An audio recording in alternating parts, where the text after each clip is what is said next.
I had to do that when we were in recording recently. I sat with a guitar in the house on my lap to play. I've not spent any time standing up with a strap on. And a strap on, boom.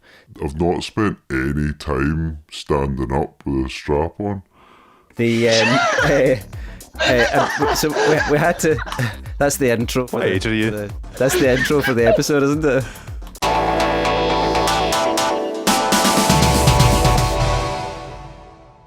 Hello everyone, my name is Aiden Kelly. I'm from Blue Nicotine, and welcome to Dare Missed Mondays. Woohoo! I'm Ali. I'm Craig. And this week we've got a very special guest, Aiden from Blue Nicotine, who's just released some new music, so we thought we'd get him on for a bit of chat. Nice wee time to get some music out. I think The tune is shred-tastic, that's how I would describe it. Shred-tastic, that's good. Someone described the track as if you took Levi jeans and blasted through the crotch area, and that's how it made their brain feel. And I was like, that is the greatest description I've ever heard of my entire life. We're putting it on blogs everywhere, like. That's the kind of stuff we're looking for these days. 5 stars. Yeah. But no, it's been good, and I love what you guys do as well. You know, it's the kind of stuff I would listen to as well, and I think that's important. You know, when you're interacting with like bands and stuff, and especially like maybe for the future, like finding out shows to put together as well. So I would say that's one of the hardest things to do as a musician and as a band. I think sometimes it's like finding your own wee scene and finding people that are equally into the music as they are into your music, and vice versa. And especially when you're a musician and you're just so insular in your wee bubble, writing songs, and you think you want to be the best. Do you know what I mean? Yeah. It's like an attitude you need to get out of, and I know like I've definitely been like that in the past. I just want to be the best, but it's not the way to be. We're the headliner band. We're headlining tonight. We're headlining. Oh, I hate that word. Oh, but headlining. It should be banned. We've got our mum and dad and our uncle. Yeah, we're playing an 8-band bill to like 3 people, but we're headlining. So to tell us about Blue Nicotine, what's the name? How long have you been marketing yourself as Blue Nicotine? What's the project all about? The name was an accident, but a good accident. One of the last times someone asked me about this, I ended up rambling on about how I don't smoke anymore because someone asked me if I smoke, and then my brain just, you know, when your brain farts and you just start going on like basically it's nothing to do with that. The blue side of it. That was a brain fart right there. For the record, clear my name, you know. The blue, it actually ties in with Placebo Effect. It was the first song I wrote for this project, and for some reason the song always reminded me of blue, but the colour is really specific colour of blue, and that sounds really risky, right? But all the songs remind me of different colours, so I've been trying to use that as a good sort of, I guess, baseline for the song, for like a video, or like, you know, however I market the song. So like Placebo Effect, I did everything in kind of blue, and I'll always revert back to that, but introduce the different colours in between it. And nicotine is just the cliche, like how much I love music, but it's like it was how much I loved that song Placebo Effect that kind of created Blue Nicotine, because it was that song and how much I loved it. Have you got a band together for the project then? What I did was my first show was it was only just over a year ago, so it was the 27th of December last year, maybe over 2 weeks or something. I had to kind of scramble together and get people to play with me. I always wanted it to stay a sort of 3-piece type idea, because with Placebo, like a lot of the songs are very similar, and that big chunky bass and guitar and drums. So you've had the privilege of actually doing a show then? Oh. Thankfully. I had one every month actually, so December, January, February, March. The last one was the 5th of March, which is why I brought Placebo out on that day, like exactly a year later. What sort of influences do you think you're bringing into Blue Nicotine for this project? Because I think with Craig and I, there's so many genres and different favourite bands that sometimes I think we've just tried to cram them all into the album. But who would you say are bands that you think have influenced the main ones? The Blue Nicotine projects? I'm a I'm your best pal. Like, I did the exact same thing. I just took everything and just jammed into like a big, like a slinky, just like, and I just try and allow it to, whatever happens kind of thing. Biffy Clyro, for sure, because Scotland, and Guns N' Roses, I would say. That's my main ones. I am a mountain. I am the sea. That was like Guns N' Roses trying to execute a Biffy Clyro song there. Literally. I am the sea. Switch on the mountains. Welcome to the jungle, baby. Oh, dear. It's a nice mix. You've just wrote my new song, man. That's it. Let's talk guitars then, right? You have to take one guitar. If it's electric, you don't have to take an amp. That's fine. Like, the amp doesn't count. If you had to pick one guitar, what would it be? Out of what I own, I would have to choose the Les Paul. What kind of Les Paul is it? It's a classic custom, gold top. Oh, I like a gold top. Oh, Nice guitar. It's lovely. The paint's starting to come off it, but I'm kind of okay with it. Like, it kind of looks like I've used it. I don't want it to be too pristine. And it's also almost like 10 years old, so... And if you had your pick of any guitar in the world? Probably that, honestly. Oh, well, you're Because it can do everything. Is that what's on most of the album, or the other songs as well, and Placebo Effect? Definitely Placebo. It's like I think the only other guitar I used is my Telecaster I've got, and a Jazzmaster, my bassist's Jazzmaster, which is like really beefy for a Fender. It's like really, like, I was really impressed. Mm-hmm. But yeah, the Les Paul's on basically everything. There's some songs that are kind of, it's the one or the other sort of thing, but I try and mix them both because they're both good at, different things. It's got a nice weight to it as well, hasn't it? It's Definitely. When it's over your neck, it's like... But the Les Paul is like a house on you. That's the only thing I'd say is, like, it is, after a few songs, you're like properly weighing down. It's dreadful. That's the only downside of it, I must admit. It might as well be a truck on a strap. I had to do that when we were in recording recently. I sat with a guitar in the house on my lap to play. I've not spent any time standing up with a strap on. And a strap on, boom. I've not spent any time standing up with a strap on. So we had to. That's the intro. What age are you? That's the intro for the episode, isn't it? I'm so glad you said that. Did you think we were the only one with a strap on? That's for the so weekend. So many secrets been revealed. Yeah, I know. It's because we've not been able to rehearse. So and we're doing it ourselves at home. So this is some show, by the way. Wait till you see this. You're in your wee room and you've got your music on and you're standing with a guitar and you're getting used to actually playing with a guitar, standing up again. Really, really odd. One of my biggest fears is breaking my collarbone because I just think that would be. I've done mine. Have you? Yeah. Oh no. Fortunately, it was this side. Yeah. I just feel it's just too close. Like this, it just weirds me out. It's sore. Touch wood. It's sore. I used to play a bit of football and 1-on-1 with the goalkeeper. Goalkeeper came right out, slid. I went over him and I landed on my neck, my shoulder, and I remember feeling winded at the time and thinking, "Oh, that was a rough tackle." And then I remember trying to get up and I was like, "Ow, that is extremely sore." And man, pain. And they don't do anything for you either. How did you record the album? Like we've talked a lot on Dermis Mondays about the recording process and how we've done it at home, and it's all pretty much been in the box and using digital interfaces. And how did you go about it yourself? Was it something quite similar? And more or less the exact same. My bassist has a home studio that he's been building for quite a little while, and but he did, like, in between school, he did like an HND and all the stuff to kind of, he did it to pass some time, but it's like really helped him now, which is good. And it's his job. He does sound and but he does sound for like theatre sometimes and all that kind of stuff. I just did it all at his, tracked, mixed and mastered. Cool. because I can't, Sounds great. for the life I can play, but I absolutely cannot look at that kind of stuff. That's a good thing. Yeah, that's a good thing. It's I can like imagine. it's like a torment trying to get a Yeah, trying you'll to be get the happy snare. with it.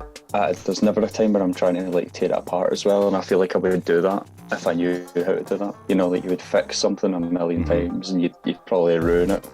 And in Placebo, we were this close to keeping it in. In the bridge, I do this really high 80s squeal by accident. Like I didn't realise the mic was on, and I was just doing it for a sheer laugh. But it was somehow in key.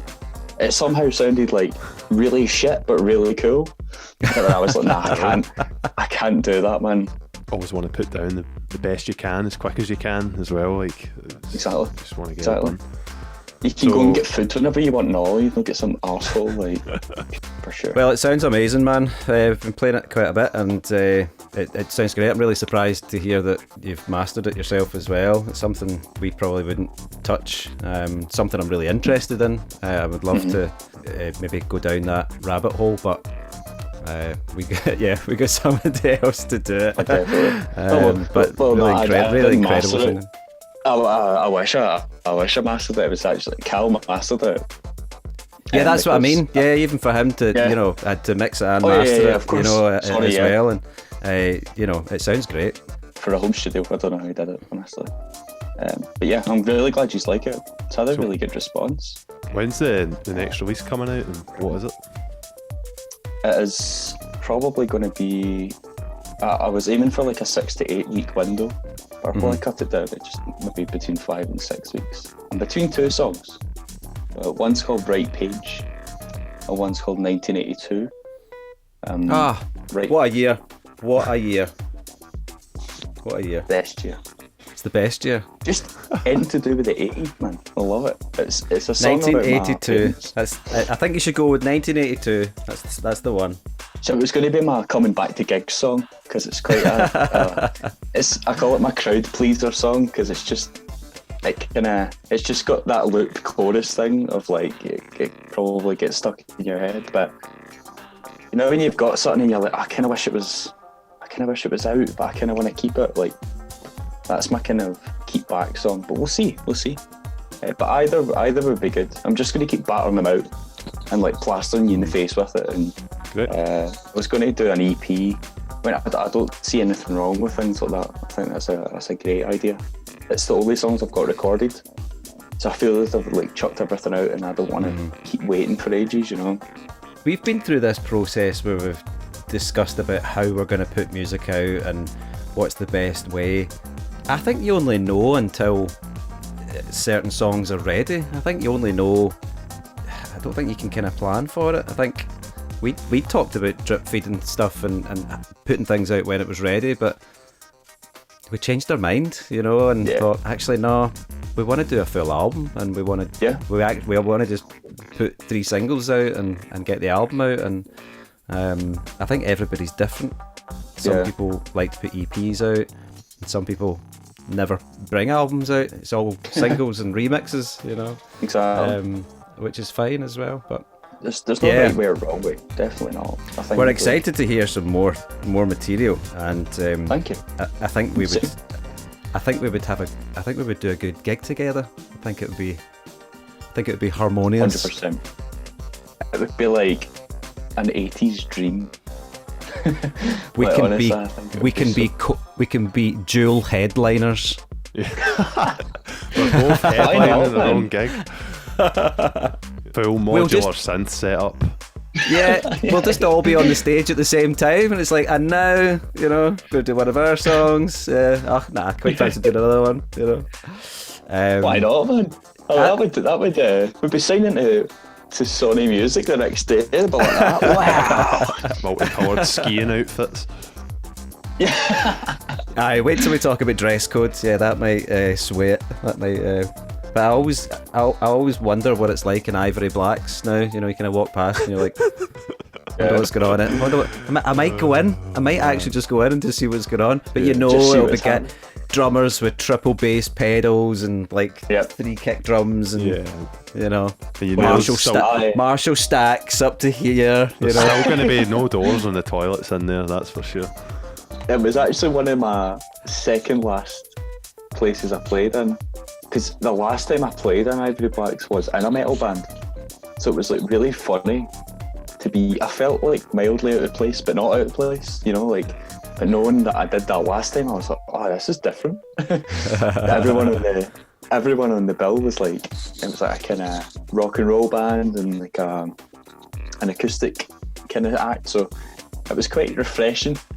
It's when every band brings a head and then nobody's actually got a cab to plug. You're like, did anyone which band was supposed to bring the 4x10? Not worse, man. Or no one brings like the cable to connect them, and the venue doesn't have that. That happened one of the last times. It just so happened I had one. Yeah, all the drummers just bring a china. A china, forget the pedals, forget the snare. What sort of things have you been doing to keep yourself sane? Like we were chatting a wee bit about some of the things we do just to like chill out and out with music. Apart from listening to music and making music, what sort of things do you do to relax or chill out? Just the usual, man. Netflix. I feel like I've completed Netflix. Me too. Honestly, like achievement galore. But I've been learning how to do like.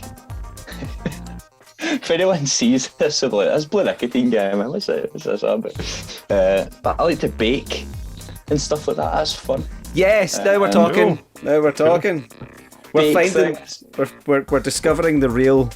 I know. Blue Nicotine here. This will be on our blog. This is the juicy one day. Yeah. He's quite a nice guy. The thumbnail's just going to be a big muffin now. Your face on it. Just over my face, man. A blueberry muffin. I died in. Hey, I like that. Full of nicotine, man. What sort of stuff have you been baking? What are we talking like? What are we talking here? Are we talking banana bread, cupcakes, cheesecakes? Are we talking special?